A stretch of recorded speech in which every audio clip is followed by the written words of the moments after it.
Um, Hello everybody. Welcome to Gen Z Desk. Soma I'm Onye, and today we have a very, very, very important guest in our studio. We have someone in our studio that we are going to be interviewing today, and his name is Daniel. He's a data engineer. He's a student as well, and he's a co-founder. So let's just hear from him. Hi, Daniel. Can you introduce yourself? Hi. What have you said? What is that I have not said? My name is Daniel Ofuokwu. I'm a 5.0 level electronics and computer engineering student. I've been in love with data for the past 4 years now. Funny enough, because I say love because I love data past my babe. Data has been the most important thing in my life for a while. I got introduced by my brother, and I don't actually regret that decision at all. And it has been a wild ride. It has been a ride of ups and downs, disbelief and belief. It also led me the to the creation of a community which is very close to my heart, the Citizens Community for young data enthusiasts, curious about learning, about growing, curious about getting opportunities in data space, and just having fun sometimes. And it's actually where where I focus most of my energy, and I'm happy to see that. I think we'll be on for 2-3 years, and it has actually been going fantastic. Well, I started data 4 years, data since 3 years. I love my life. What's it like building a community? Stressful. Human beings are hard. Human beings are terrible people. Hmm. you know, you know, you know, funny enough, the concept of terrible is different, right?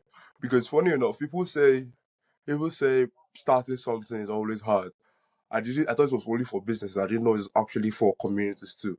I thought community is just like an idea when we just come together and when we start, everybody just be bringing ideas and flowing. But turns out that people just join and become ghosts and just disappear. And if you don't engage them, they don't engage you. And sometimes you need to be engaged too, but nobody cares about you being engaged. So everybody's just doing what they do and how they do it. And when I say the concept of terrible per se, is when we talk about like the ghosts, the people that don't engage, and is sometimes it's stressful where you have a lot of ideas, but you are not encouraged enough by the people. You're not encouraged enough by the concept of people coming in and and engaging in what you're doing. We had a webinar one time. I remember when we were in our early years, and out of 100 community members, there were only like 4 people on the webinar. At that point, I wanted to give up, but I thought about it in the concept of what about the 4 people that actually took their time to come to this webinar? Should we end it because what's gonna happen to the 4 people? What happened to the people that actually gave their time? And then that made me realize and made me remember why I created this community in the first place. I created it because we wanted to help people grow, and people that are dedicated to learn. And we can't say because there are no more people dedicated to learn, the actual people that are actually dedicated will push them aside. And that's basically what keeps me going. That's basically what keeps me going. Because it's not about how many, it's about how well the field you have, how well did you impact on them? How well were this? How can you clearly say that, okay, we did this and this with 5 people, we did this and this with 6 people? And that's actually has been the goal since the beginning. It doesn't matter of how many people in the community, doesn't matter of how many people reply on messages, no matter how many people do the tasks. It's just some people. If there are little people doing it, then I'm doing something right. So And I'm hearing that your community is, there are no longer 4 people attending webinars anymore. You have more people actually hands on deck. So what would you say you and your community have done together that has impacted you personally? honestly, um, personally, I see more drive, right? What we've done together is build drive, because if one person is losing the drive, another person brings it up. Because we at some point last year we did something like a reset. The reset happened because there were a couple of people came to my DM and be like, "Oh, we need to kickstart something. We need to reset," and that drive drove me, and that's why I'm saying that we always have there's always somebody driving somebody, and it's always togetherness. There's always encouragement from one another. So that's why I see it as something that we are growing together, and the growth is actually substantial. The growth is vision is clear. We can see the growth. We can see the drive in everybody's eyes. Everyone is trying to be better. Everyone is thinking of ways. Okay, why don't we do this? Why don't we do that? If there are things coming on, let's do this. Let's do that. So that's basically what I love about it. That's basically what I love about what we're doing. That's very wonderful. That is so good. It's so good to see a community of people coming together to achieve one particular goal. And that's wonderful. So we have spoke about data, data, data.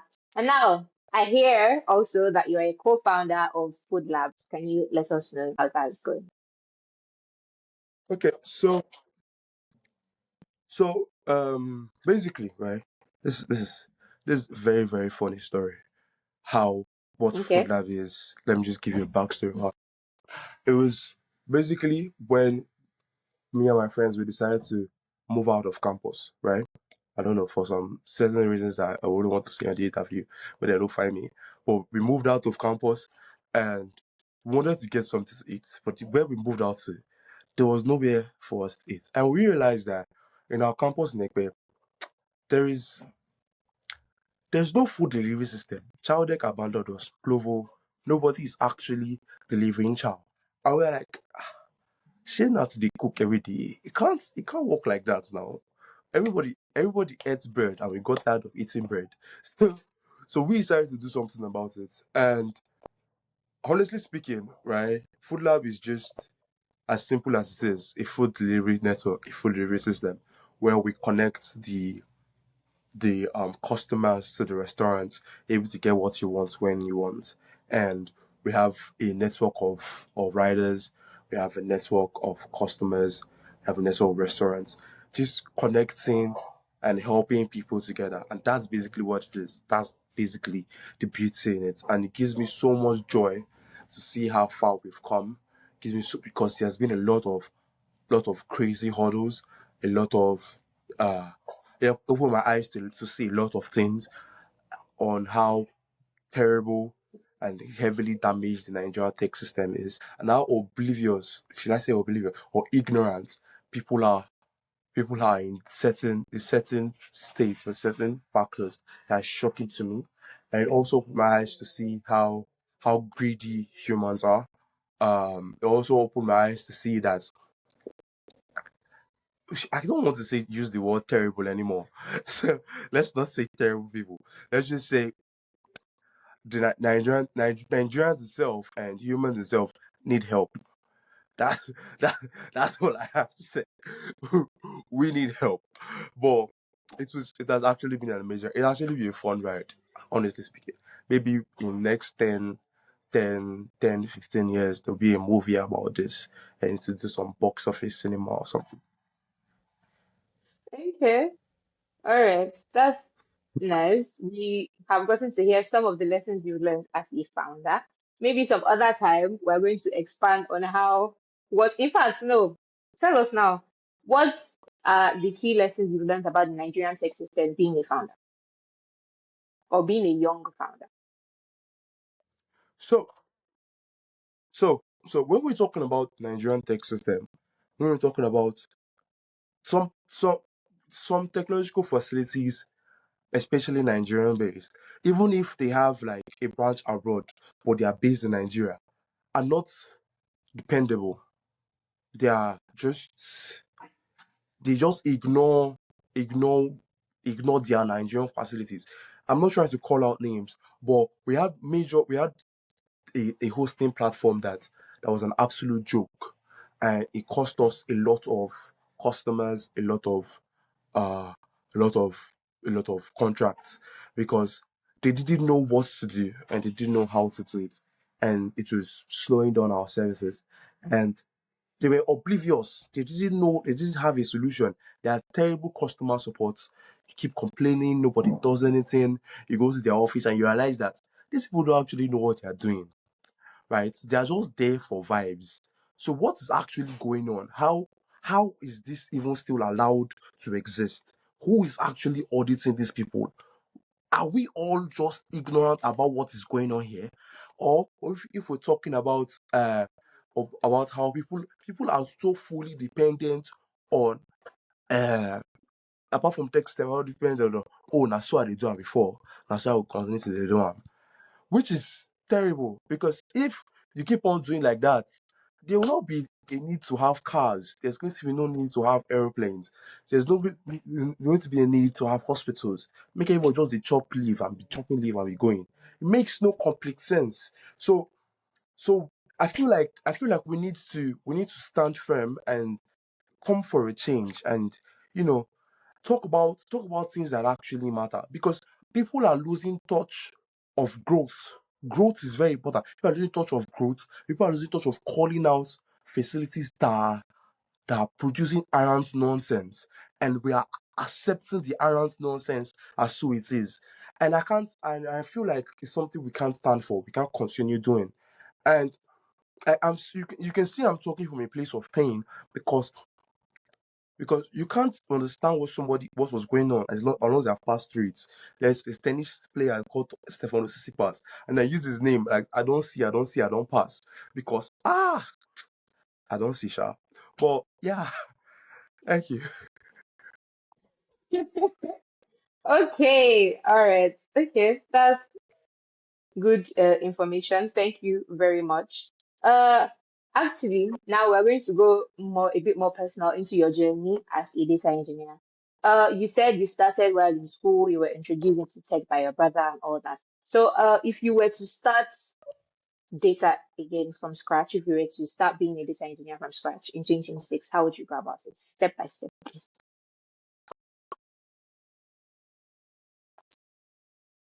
So if I was to start doing a data engineer, I don't think I would have done anything different.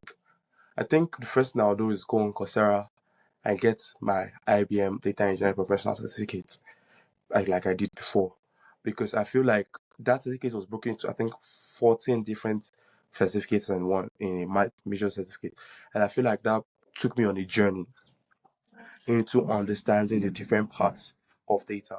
I will join the community. I will network. I will talk to more people, because my journey was a little bit secretive at first, like, a secret gig you have in your closet or something.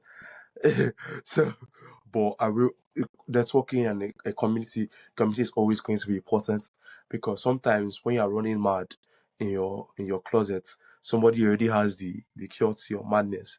But if you don't know, you just be running mad and be going. Sorry for using the word running mad. That's how I describe when you hit a brick wall when it comes to tech. And I will handle more projects. Uh you need to get on projects. Projects are very, very important and crucial. You can just go on YouTube, get a random project that somebody has done before, and you do it. Because the crazy part, what I've learned is that you watching a video about somebody doing something does not still mean you can do it. Because you can follow somebody step by step and still have issues. I don't know how. It's surprising to me. So just or sometimes just have a massive idea and start working on the massive idea, and let's see how it's going to happen. Because being a data engineer will expose your eyes to see the world beyond beyond a normal perspective. Because all I see now is data, and you need to be ready to see the world in the terms of data. And once you've done that, once you start, like I said, start with a data engineering certificate on probably Coursera or Udemy that takes you step by step, not to rush into it takes you step by step into understanding the concept of data engineering, join communities and get projects done. Go on YouTube, search data engineering project. There's a YouTuber I used to learn a lot. Okay, thank you. So, what are you currently exploring, and what do you hope to learn next and stuff? And what I'm currently exploring is a new job, first of all. very important, a new decent paying job. Hopefully, I don't know where tech summer reaches, so I'm just saying it out there. So ensure that this ensure that, ensure Okay, that this gets, okay, and anybody looking for, I don't know, talk about data engineer, data analysis, I don't know. And also, I have a vision, made it. Made it is a vision of mine, a very strong vision of mine, looking to make a data-driven ecosystem. Um, is it just something I'm still cooking up in the closet? So made it.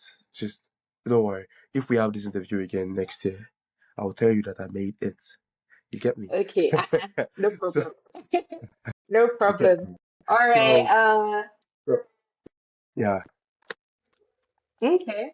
So how are you feeling about your journey so far in tech? Uh, I will not say advice, but like just a quick word for your fellow students, your fellow Gen Zs who are in school trying to balance tech school. You know, school and tech is hard. We that we've been in tech for a while, we know that balancing school and tech is crazy. So what would you tell them? How would you quote and unquote motivate them? What no matter how much you're concerned about now, you need to actually think about your future, because clearly we're not doing tech because of fun. We're doing tech because we want the future. And if you are fully ready about worrying about your future, then you're going to make plans to make your future solid. And that's all I have to say. You need to think about your future. If you want to are going into this, think about, will this pay me on the long run? Will the sacrifices I make pay me on the long run? You can't still keep balancing school and tech and getting unnecessary things in your life. You can't do that. All those school politics. I was a honorable. I served as honorable as a chief whip. For me, it's around nonsense, around fooling. Because once I got into tech, I saw the light. It's just one of the greatest fooling. You need to stop. You need to stop things that are unnecessary and not applicable to your future. If you see yourself being an MC Olomo or see yourself being a politician, then carry on with that. Then leave tech for who has the tech. Because you can't tell me you want to balance one and two things together and you're adding a third unnecessary thing. You can't add unnecessary things into things that actually matter. And that's all I have to say. And so we need to stop fooling. Fooling is a lifestyle sometimes, but you need to stop doing things that are unnecessary. And that's all. Oh, okay. You don't have anything else to tell me? Um, I just want to say something quick one to people that are Okay. are diving into tech, that are afraid of putting themselves out there, that are scared of or or being secretive about, like me, being secretive about their tech journey. What I'm saying is nobody will beat you. And what I learned at a very early stage in my life, that nobody will actually beat you. Do what you want. Have fun with it. You are a data analyst, data engineer, UI, UX, design something, put it out there. You have 4 5 viewers. The 4 5 viewers is not going to beat you. Nobody anywhere will beat you. What's the worst that could happen? What are you being afraid of? Do it. Exactly. So Valid. yeah. Valid. Very, very true question. Very, very, very. But you know that sometimes the criticism, you be scared, especially when you post your work on Twitter. But I agree with still, you. very valid opinion. Yeah. Yeah. Post your work, guys. All right. Thank you very much for coming on the show. This is Any Voices by Gen Z Desk with Texoma. And today we had Daniel. Very wonderful, very insightful. We hope to have you again in a few months, telling us what you've achieved so far. What I've made. We've made it. Of course. Thank you so much, Daniel. Thank you for coming on the show.